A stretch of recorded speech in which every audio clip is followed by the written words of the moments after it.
Hello everybody. I finally am getting around to making a video on the Oprah interview. I haven't finished watching the whole thing yet, but I've done quite a bit of reading. I'm actually talking nonsense. I can't watch it, but I can listen to it. But I've had a hectic day, so I haven't finished watching it. So I'm going to do this in two parts, maybe even three, because I am going to bring you some information with receipts to debunk some of the allegations that she had made. I will be apologizing to you in advance for the narrative in this video. I have tried to remain calm or calm down before I do this video, but I'm afraid it is just not possible. I am boiling with anger and am very bitter with disgust. So, in part one, I'll discuss random issues talked about in the interview, particularly the first half where it was just Meghan, and I will then continue with part two after I'd listened to the whole interview. Um, I also saw a clip.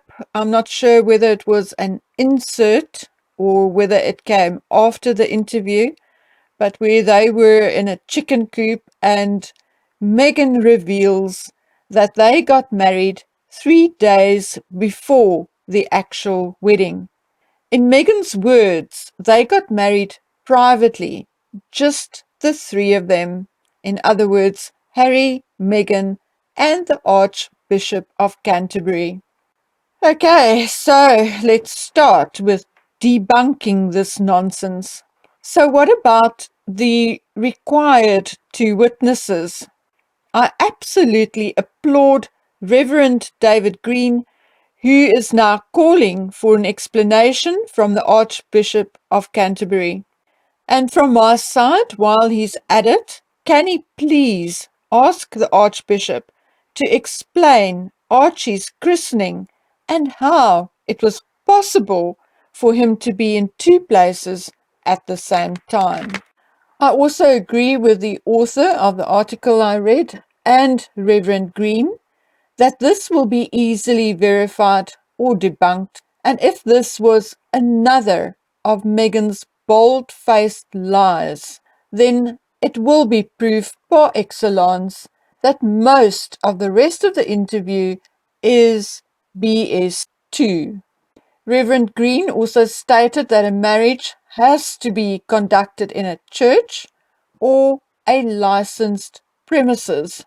It is doubtful that the garden at Kensington is licensed for weddings. Thus, a wedding without witnesses in an unlicensed place would not be legally binding. And I'm sorry, Archbishop, you saying that you do not comment on personal or pastoral matters in reply is just not good enough.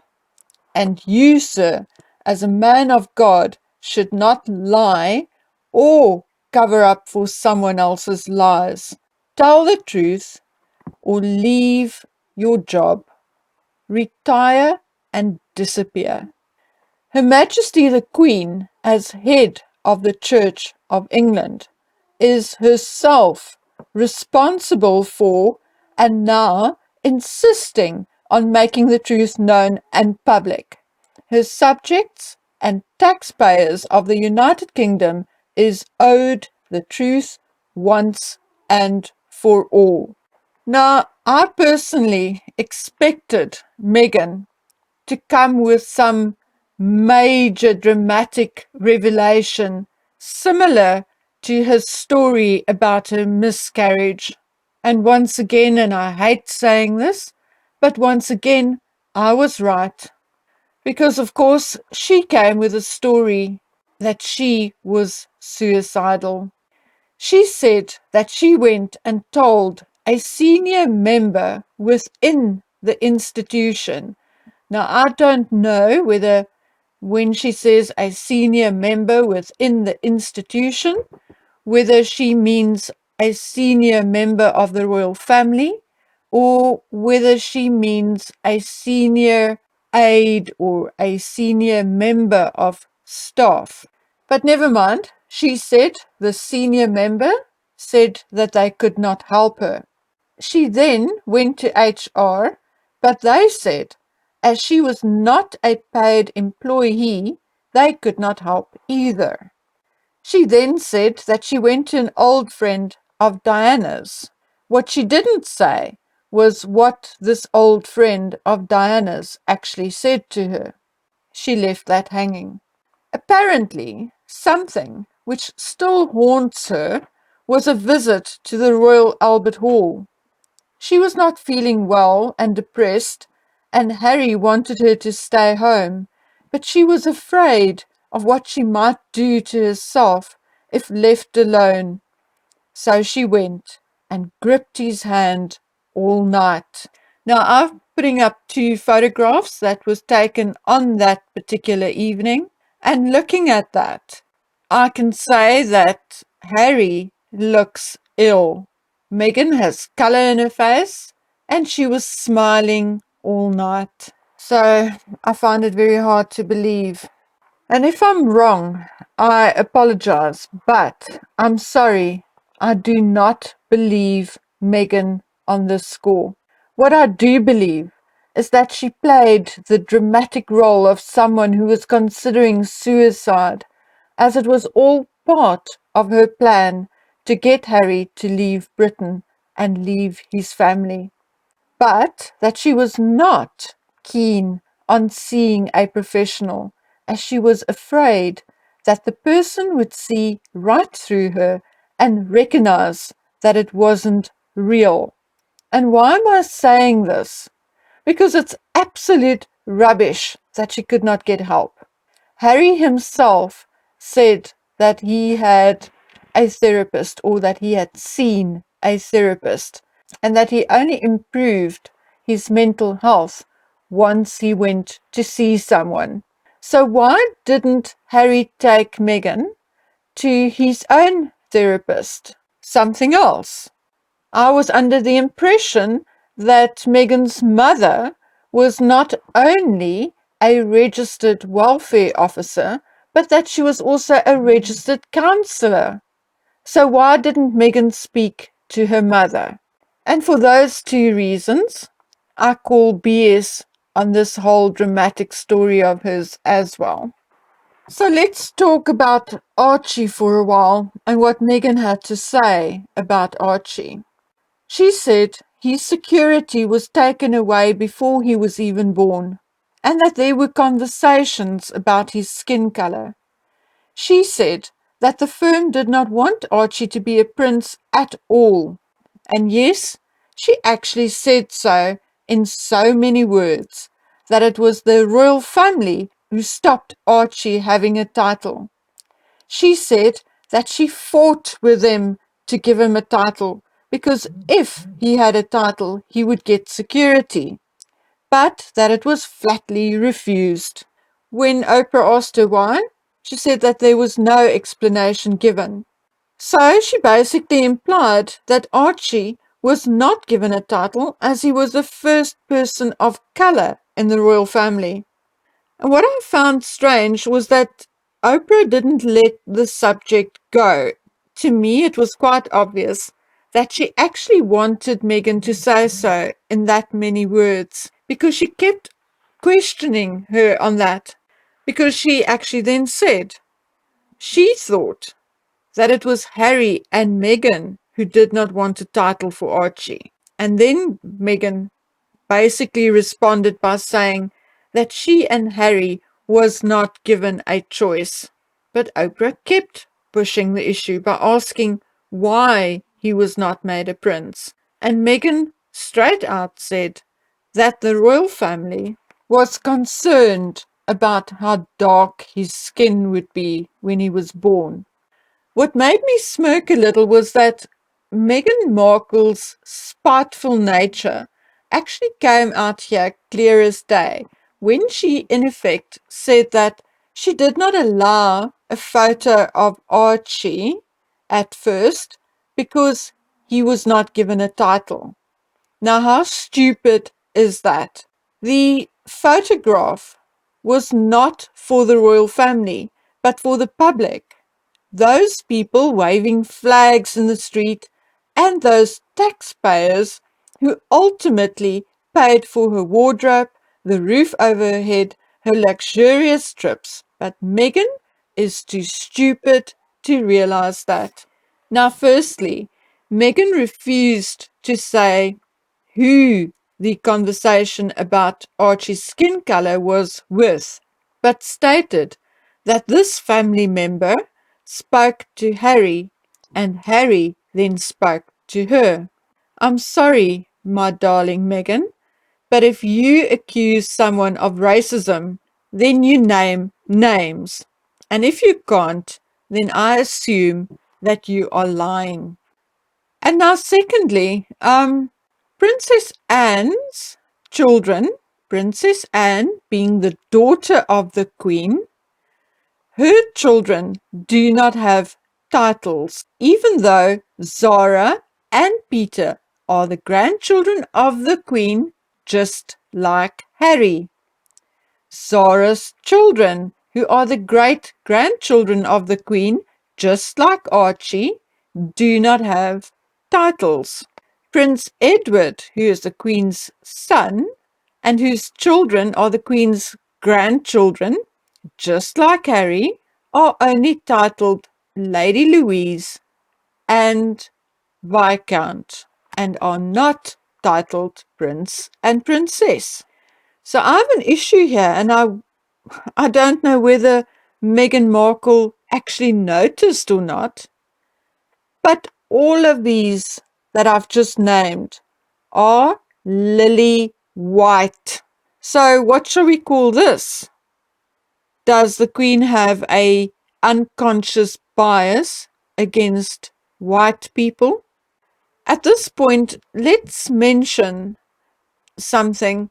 Should Charles ever become king and Harry moves to the fifth in line, Charles is completely within his right as king to choose to give Archie a title via a letters patent. That is, if Archie was born of the body of the wife of his son, Prince Harry. And as you all know, the jury is still out on that one, isn't it? So let's talk about the titles and security, and let's talk about the other royal grandchildren. Princess Eugenie and Princess Beatrice do not receive royal or police protection either, and hasn't since 2011. Something else I found very interesting was that at one point she said that she never looked Harry up, never Googled him, blah, blah, blah. A pity for her, but her friend Nanaki Pretty told us years ago that she had a book on Diana's life on her shelf. And sorry for Meghan, but she was also photographed with a magazine with a photograph of Kate on it. And not only that, but she contradicted herself by saying that she knew Eugenie before she met Harry. Now, if she had known Eugenie, how could she not have known anything about Harry? After all, Eugenie is his cousin, and the two of them are very close. And I'm so sorry to say this, but again, I was right, because I suspected this and had hinted at it in previous videos, and in particular in comments on Instagram. But I was literally kicked in the teeth for daring to say so. And now just something interesting. I cannot remember whether I told you in previous videos or not, but Marcus Anderson was invited to and attended Eugenie's wedding, and I have the photographic evidence to prove it.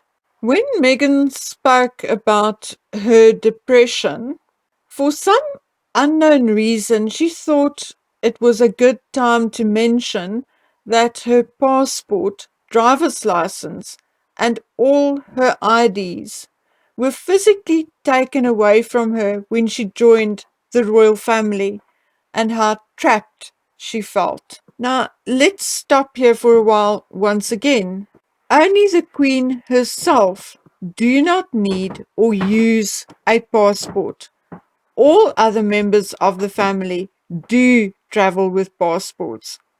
So how did Meghan Markle travel to Australia, Fiji, Morocco, South Africa without an ID? How did she travel to New York for her baby shower and Serena Williams's tennis match without identification?